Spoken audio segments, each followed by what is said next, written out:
Hello everybody, it is Sukasa, and welcome back to Final Fantasy XIV, A Realm Reborn. So, I think this is the fourth episode now. Last time we talked about the high level of immersion in the game, and some of the cool features that facilitate that, and like the weather, and the dynamic weather, and just the whole, everything, the world, and all of that, a lot of cool stuff.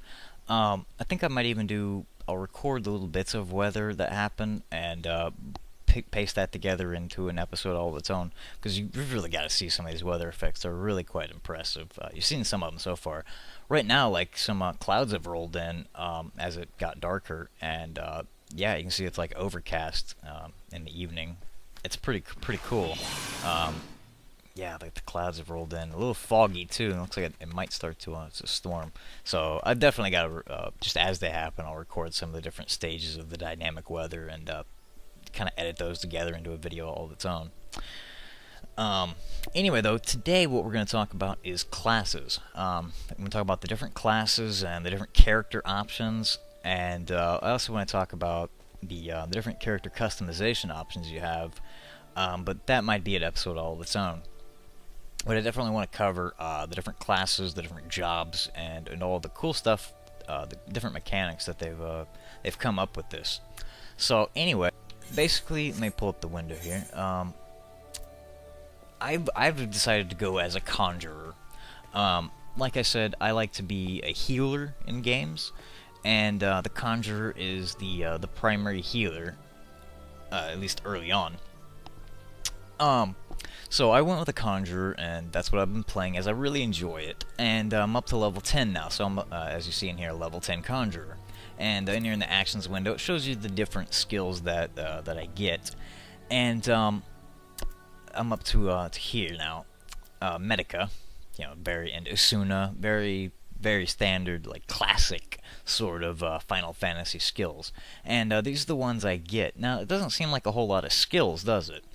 Well, that's because they've done a pretty neat little feature here where you get to be 2, or actually 3, or maybe even 4, depending on how you count it, classes at the same time. It's really cool. So to start out, though, you've got, I think it's 8 different classes to choose from, and each one has its own role. Thankfully, in my opinion at least, they've decided to stick with the classic holy trinity of MMOs with the healer, the tank, and the DPS. Now, a lot of games recently have been trying to do away with the trinity and do these like weird hybrid sort of characters, and honestly, they all fail miserably. They've all fallen flat on their face, and nobody's been able to pull it off in any sort of reasonable way that makes it a viable option or a viable alternative to the classic EQ-style trinity. So I'm really glad that here in Final Fantasy XIV they have not tried to do anything weird like that, and they just stuck with the classic and the tried and true that they know works, and made that work well.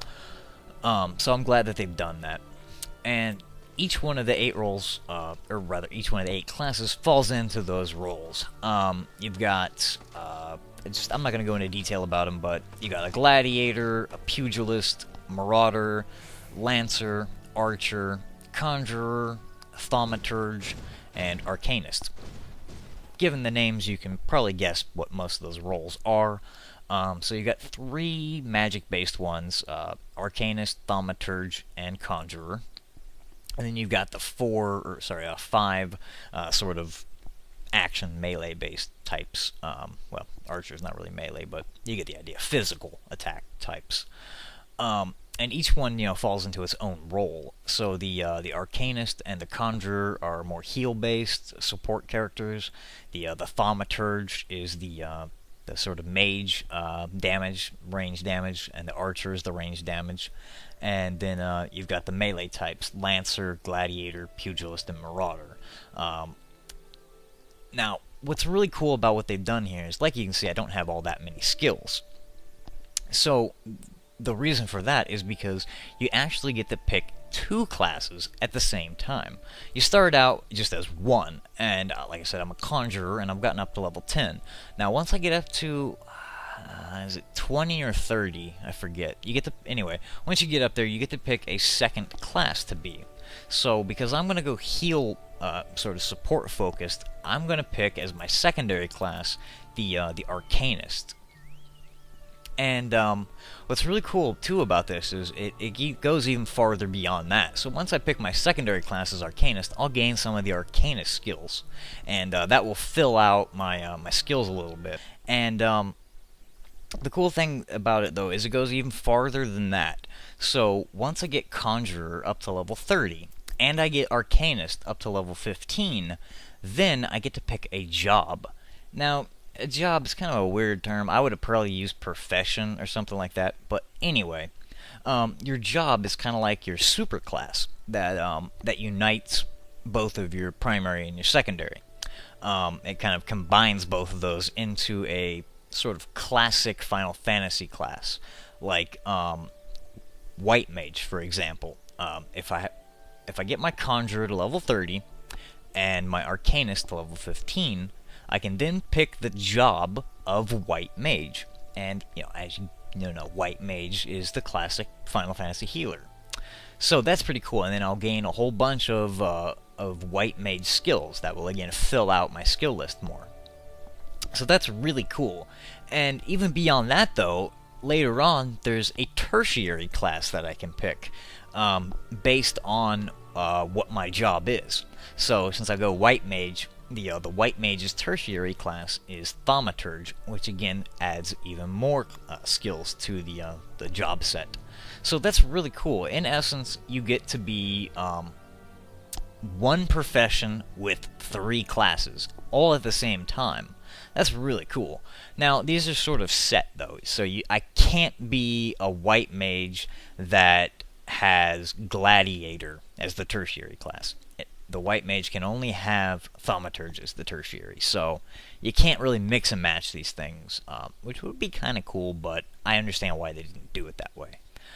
So I really, though, like this whole system. It's got depth to it, it's got longevity to it, it's got just a really well thought out system that works, and I really like it. It's pretty cool.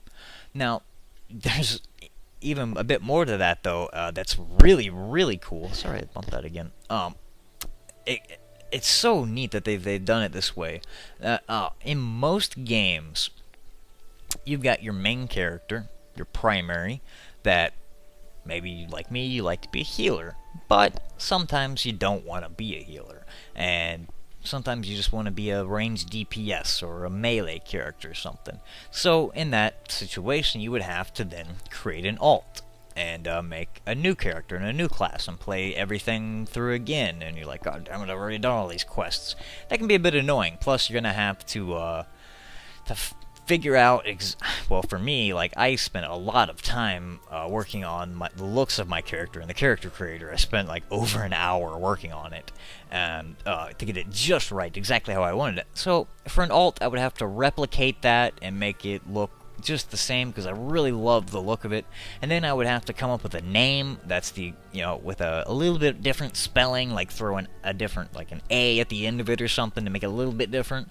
It's so very annoying, and then replaying all those same quests. So what's really cool to get around all of that, they've decided to make it so you can literally be every class on the same character, just not at the same time, obviously.